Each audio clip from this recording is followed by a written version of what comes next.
Hello, everyone. Is this working? Yes. Awesome. Beautiful. So, welcome, everyone, to WheaTalks. Today, I will be talking about misconceptions about being low income, aka eating ramen doesn't make you poor. So, my name is Mae. I'm an international relations and anthropology double major.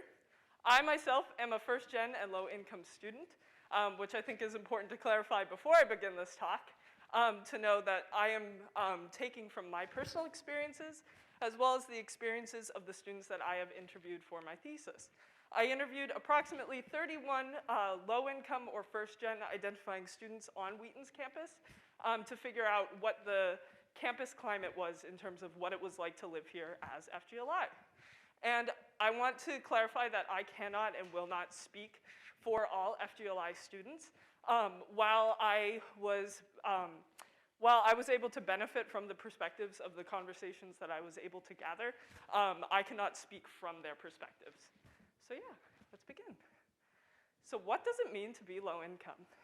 So the important part when we discuss this topic is that it is really difficult to define what this identity is because there's a lot of ways in order to pin it down.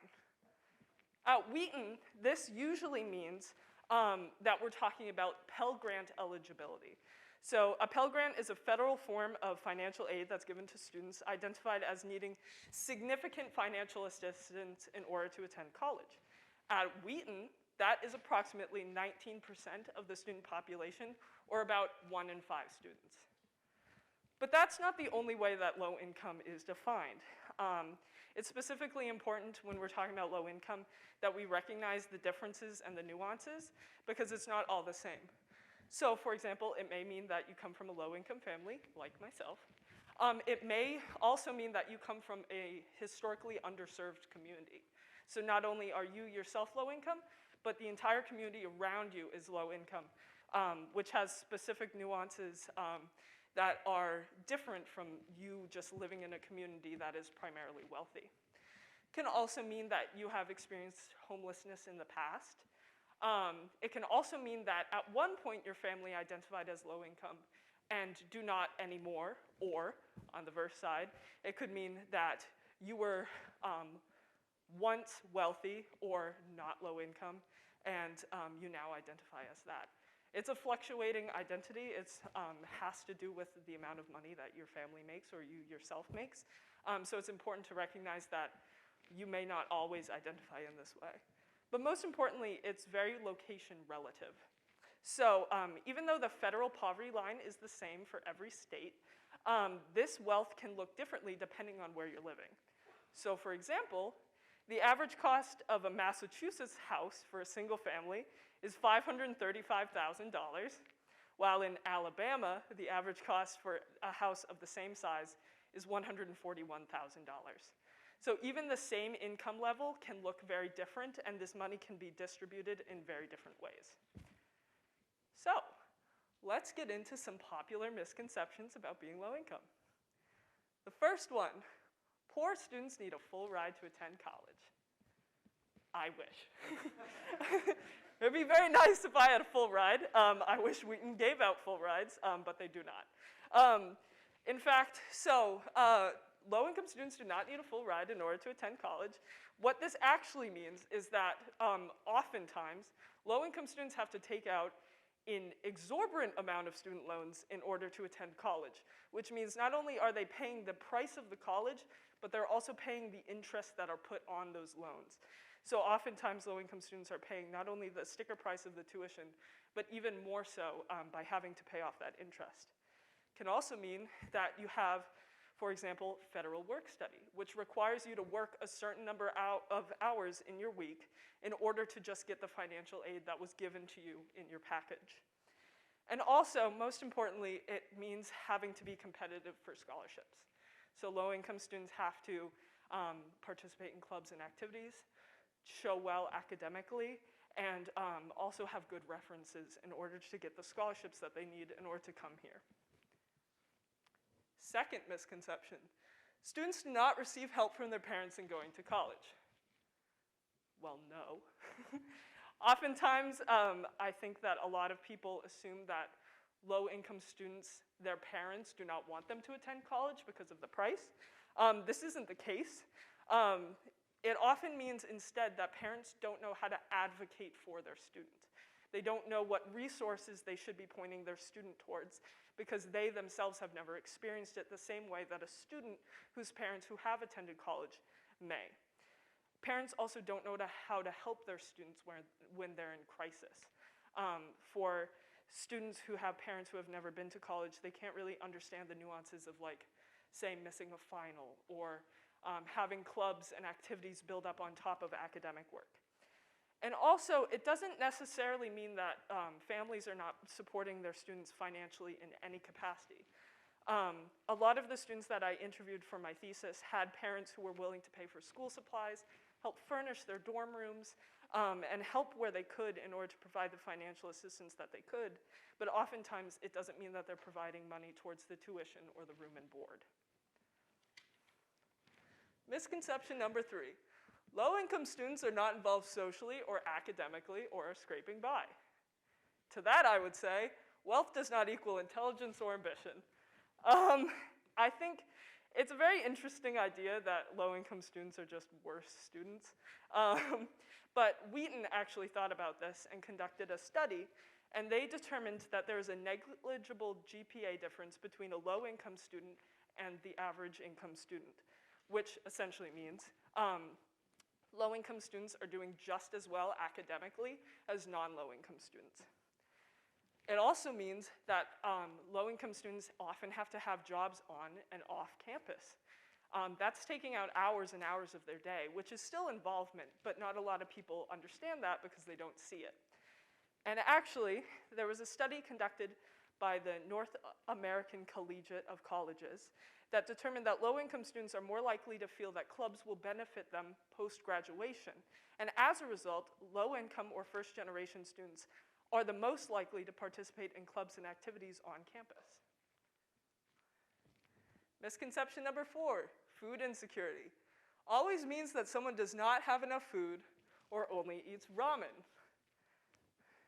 So having access to something edible does not mean having access to food. So food insecurity doesn't always necessarily mean that you don't have food. For example, we all have the same meal package at Wheaton, but it does mean not being able to afford groceries every week. It means having to rely upon food stamps for your family in order to eat. It also means primarily not having access to healthy food options. So fresh fruits, fresh vegetables, fresh meats, those are all much, much more expensive than something that's processed in a can or in a package like ramen. So it also means that students don't necessarily have the money to afford like an extra food, like extra Lions bucks or getting DoorDash every other night. So food insecurity doesn't mean just not having food at all. It means not having access all of the time. And finally, myth number 5. You will always be able to identify if one of your friends is low income. So what are the odds that this is actually true? So if you can't tell a low-income student by the amount that they pay or the amount that they're contributing towards their tuition, if you can't tell whether or not they have a good relationship with their parents and whether or not their parents are providing support, if you can't tell whether or not they're involved in clubs and organizations or whether or not they're doing well academically, and if you can't tell by the food that they eat or how often that they eat, how can you tell if there's a low-income student in your vicinity? If we think back to one of the first slides, at Wheaton College, 1 out of every 5 students identifies as low income. Looking at this room about right now, that means at least 20 students. So what are the odds that you don't know anyone who's low income? Or what are the odds that you assume that someone in your group isn't low income, but they actually are? So why should you care? So being low income is an invisible identity that impacts a student's life in many different capacities, academically, socially, with their family. So it's really important that we're not only able to identify these students in order to provide them the resources, but that they feel comfortable enough sharing their identity on campus in order to be able to succeed as much as any other student. just being able to have access to the resources that this college provides will make a big step towards these low-income students being successful and not being successful. So what can you do? The biggest thing I would recommend is destigmatizing. So one important way that you can do that is destigmatizing having conversations about wealth privilege specifically. You shouldn't be putting pressure on low-income or first-gen identifying students to have to tell you that they are low-income or first-gen, but rather you should be normalizing conversations about what wealth can provide and the privilege that is associated with that.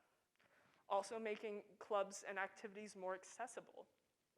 $1 or $2 at a senior pub night or $10 to go rock climbing may not seem like a lot of money for a lot of people, but for low-income students, it can seem like that makes all the difference between them participating and them not participating, or that they should be spending their money in a different way. And finally, if you are a low-income student, it's important for you to know that you're not alone and that there are resources out there for you on this campus. There are people who are here dedicated to your success. With that in mind, I wanted to provide a couple of resources. So on Wheaton's campus, we have the FGLI Task Force, which is headed by Shea Gregory-Poku. This task force is specifically dedicated to looking at issues and concerns of FGLI identifying students and how they can better serve that community. We also have the Marjorie Judith McNamara Bland Fund, which was introduced this semester, which is an emergency fund for low-income students who are faced with troubles of financial significance so that they can continue to do well. We also have the First Gen House, made up of some of the most lovely people I have ever met in my entire life. And that's a space specifically designed for first-gen and low-income identifying students to feel safe and have a place to speak with students who understand their perspective. And finally, we also have the Office for Institutional Equity and Belonging and the Center for Social Justice and Community Impact, which are both offices with amazing people who are willing to point you in the right direction towards resources. Now, before I finish, I wanted to conclude with a quote that I received from one of the students that I interviewed because it really stuck with me. I may make more money in the future, but I will always have been a low-income student.